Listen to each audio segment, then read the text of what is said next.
کہا مسلمانہ درگور، مسلمان جو تھے وہ چلے گئے، وہ تو چلے گئے، قبرستان میں ہیں، قبروں میں سو رہے ہیں۔ مطلب یہ ہے کہ اسلام میری زندگی میں نہیں اور نہ میں مسلمانوں میں سے ہوں۔ ہمارے صدر محترم نے کل جو مضمون دیوبند میں دیا میں اس کو دہرا رہا ہوں، وہ بھی آج کے جلسے کی کڑی ہے۔ ہمیں تقریروں پر اکتفا نہیں کرنا، دنیا والوں کو بتانا پڑے گا کہ اسلام امن کا مذہب ہے، صلح و شانتی کا مذہب ہے۔ اسلام دنیا میں خوریزی کرنے کے لیے نہیں آیا۔ بخاری شریف میں کئی واقعات ایسے ہیں کہ رحمت عالم صلی اللہ علیہ وسلم کی طبیعت کے خلاف کوئی بات ہو گئی، حضرت عمر نے تلوار کا مقبض پکڑا، رحمت والے نبی نے فرمایا عمر تلوار رکھ دو، میں اس دنیا میں خوریزی برپا کرنے کے لیے نہیں آیا ہوں، میں اس دنیا میں گردنیں کٹوانے کے لیے نہیں آیا ہوں، میں تو محبت کا پیغام دوں، اللہ کی معرفت کی دعوت، اللہ کی عبادت جو اسلام کا مقصد ہے کہ ہم اللہ کو پہچانیں، اس کے حقوق کو جانیں اور ہم آپس کے رشتے اور تعلق کو پہچانیں، ہم اللہ کے سامنے اپنی جبین نیاز کو جھکا دیں، یہ اسلام کا مقصد ہے اور اس مقصد کے لیے امن کا ہونا ضروری ہے۔ امن عالم کانفرنس اسی لیے منعقد کی گئی کہ اسلام کا یہ مقصد پورا نہیں ہوگا، اللہ کی معرفت، اللہ کی عبودیت، اچھے کام کرنا اور اچھے کام کرنے والوں کو سینے سے لگانا، چاہے پھر وہ غیر مسلم ہی کیوں نہ ہو، ہمارے وطن کا بھائی کیوں نہ ہو۔ اسلام تو اس دنیا میں امن کو لے کر آیا ہے، اسلام محبت کو لے کر آیا ہے اور توحید کے پیغام کو لے کر آیا۔ تو مدینہ بات پوری کر دوں، مدینے والوں نے یہ کہا رحمت عالم صلی اللہ علیہ وسلم کو، آج ہم ہمارے قائد کو کہیں گے، کیا کہیں؟ ایوہ المبعوث فینا، ایوہ المبعوث فینا، جیت بالامر المطاع۔ آج کے بعد سے ہم آپ کی بات مانیں گے، آپ کی اطاعت کریں گے اور آپ کے کہنے کے مطابق زندگی گزاریں گے۔ امن عالم کانفرنس کا یہی مقصد ہے۔ اللہ رب العزت کی بارگاہ میں دعا بھی کرتا ہوں، اللہ تعالیٰ آج کے اس ادھیویشن کو قبول فرمائے اور پوری انسانیت کے لیے جتنے بھی انسان ہندوستان میں بس رہے ہیں ان کے لیے امن، چین، سکون، شانتی کا سبب بنائے۔ اور اخیر میں اللہ کی بارگاہ میں یہی ایک شعر کہوں گا، آسمان و زمین سب مخالف ہوئے، اب زمانے میں کوئی ہمارا نہیں، آپ نے بھی اگر ہم کو ٹھکرا دیا، ہم مصیبت کے مارے کدھر جائیں گے۔ اللہ تعالیٰ اس کانفرنس کو قبول فرمائے، آمین، وآخر دعوانا الحمد۔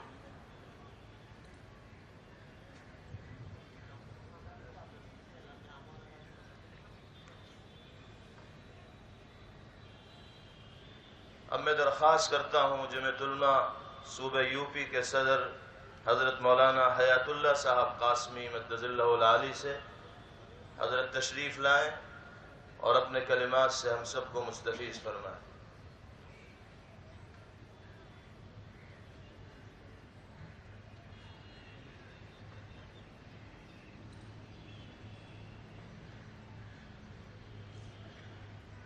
بسم اللہ الرحمن الرحیم نحمدہ ونصلی علی رسولہ الکریم اما بعد. میں اس عظیم الشان اجلاس کے انعقاد پر حضرت مولانا محمود مدنی دامت برکاتہم کا شکریہ ادا کرتا ہوں اور اس ناچیز کو آپ سے مخاطب ہونے کا موقع دیا، اس کا بھی میں ان کا شکر گزار ہوں. ہم نے عالم کانفرنس کے عنوان سے یہ بات معلوم ہوتی ہے کہ امن کتنی قیمتی چیز ہے.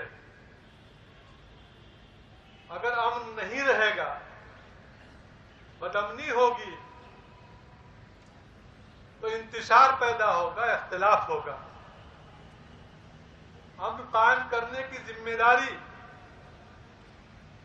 جہاں حکومتوں پر ہے وہیں قوموں پر بھی ہے. خاص طور سے مسلمانوں کو امن و امان قائم کرنے کے لیے جد و جہد کرنی چاہیے. اس وقت اس زمانے میں امن و امان کی ضرورت، سکون کی ضرورت جتنا مسلمان قوم کو ہے اور کو نہیں ہے. امن قائم ہوگا اخلاق نبوی سے، امن قائم ہوگا کردار نبوی سے، امن قائم ہوگا صحابہ کے اخلاق و کردار سے. اگر ہم نے اس کو نہیں اپنایا تو امن قائم نہیں ہو سکتا. جب فساد ہوگا تو اس کی اصلاح ہوتی ہے. کوئی مرض کی وبا پھیلتی ہے تو اس کے تفریح کے لیے اقدامات کیے جاتے ہیں. اگر فساد ہے تو امن قائم کرنا پڑے گا، اور امن قائم کرنے کے لیے اگر جانوں کا نذرانہ پیش کیا جائے تو اس کو پیش کرنا پڑے گا. اپنے گھروں کو مسمار کرنا پڑے تو اس کو مسمار کرنا پڑے گا. اپنے سپوتوں کو شہید کرنا پڑے تو اس کو شہید کرنا پڑے گا. لیکن ہر حال میں مسلمانوں پر فرض ہے کہ وہ امن کو قائم کریں. ہمارے بزرگان دین نے جب دیکھا کہ اس ملک میں بدامنی آئی، ظلم آیا، فساد آیا، تو انہوں نے سر سے کفن باندھا اور اس ملک کو بدامنی سے بچانے کے لیے اپنے آپ کو قربان کیا. کہیں پنجاب کے اور سندھ کے میدانوں میں اور کہیں مالٹا میں، کہیں آپ دیکھ رہے ہیں کہ عدالتوں میں امن قائم کرنے کے لیے جد و جہد کی جا رہی ہے. ہمارا آبا و اجداد نے امن قائم کرنے کے لیے اپنے آپ کو توپوں کے دہانے پر بدوایا تھا اور پھر ان کو سولیوں پہ لٹکا دیا گیا، ان کی توپوں پر سے اڑا دیا گیا. کیوں کیا تھا؟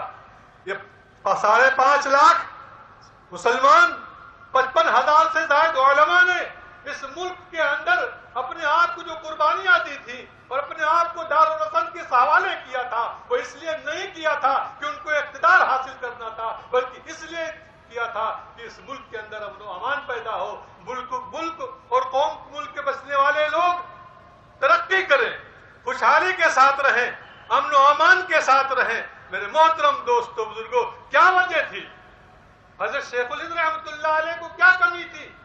نہ ان کو کسی رتبے کی ضرورت تھی، نہ کسی عہدے کی ضرورت تھی، لیکن حضرت شیخ الہند رحمۃ اللہ علیہ نے اس ملک میں امن و امان پیدا کرنے کے لیے نہیں ملک میں نہیں بلکہ اس تمام ممالک میں امن و امان پیدا کرنے کے لیے جو ظلم و جبر کی چکی میں پیسے جا رہے تھے اور جن کے ملکوں کو انگریزی سامراج میں امن و امان کے بجائے فساد کا گہوارہ بنا کے دیا تھا، حضرت شیخ الہند رحمۃ اللہ علیہ، آپ کے رفقا شیخ الاسلام حضرت مدنی رحمۃ اللہ علیہ، حضرت مولانا عزیر گل رحمۃ اللہ علیہ، حکیم نصرت علی صاحب رحمۃ اللہ علیہ وغیرہ، ان کو قید و بند کی صعوبت وہاں دی گئی ہے جہاں ہندوستان کا کوئی بھی سپاہی قید و بند کی صعوبت برداشت نہیں کر سکتا. ہم آپ کو یہ بتانا چاہتے ہیں کہ اس ملک کی آزادی کے لیے، اس ملک میں امن و امان پیدا کرنے کے لیے، اس ملک کو خوشحالی کی طرف لے جانے کے لیے مسلمانوں نے جتنی قربانیاں دی ہیں شاید کسی قوم نے نہیں دی ہے. ہم یہ کہنا چاہتے ہیں کہ اس ملک کی آزادی کے لیے ہمارے علماء نے صرف ملک میں نہیں، بر صغیر میں نہیں، بلکہ ایشیا میں نہیں، جزیرہ افریقہ کے جزیرے مالٹا کے اندر ہم نے اس ملک کی آزادی کے لیے قربانیاں دی ہیں۔ میرے محترم دوستو بزرگوں، ہمارے اندر جب وہ جذبات پیدا ہوں گے جو شیخ الہند کے جذبات تھے، جو شیخ الاسلام کے جذبات تھے، جو ہمارے دیگر وہ علماء جو بغیر نام و نمود کو کہ اس ملک کے امن و امان کو قائم کرنے کے لیے دنیا سے چلے گئے، آج لوگ ان کا نام بھی نہیں جانتے ہیں۔ ہمارے اندر وہ جذبات پیدا کرنا چاہیے۔ ایک بات اور کہتا چلوں، میرے محترم دوستو بزرگوں، خاص طور سے میں اپنے نوجوانوں سے کہتا ہوں کہ اس ملک میں نہیں پوری دنیا کے اندر ہمیں ایک پالیسی بنانی چاہیے اور اپنے اندر یہ جذبات پیدا کرنا چاہیے کہ ہمیں کسی بھی حالت میں اشتعال میں نہیں آنا چاہیے، غلط جوش میں نہیں آنا چاہیے، بلکہ جو کام کریں سوچ سمجھ کے کریں، پلاننگ کے ساتھ کریں، اور جو بھی منصوبہ ہمارے اکابرین آپ کو دیں اس پر عمل کرنے کی کوشش کریں۔ میں شاید 2-1 منٹ زیادہ بول گیا۔ اللہ تعالیٰ مجھے بھی اپنے بزرگان دین کے اور اپنے مصلحین کے نقش قدم پہ چلنے کی توفیق عطا فرمائے اور آپ سب کو توفیق عطا فرمائے۔ وآخر دعوانا ان الحمد للہ رب العالمین۔ حضرات گرامی، اللہ کے کرم سے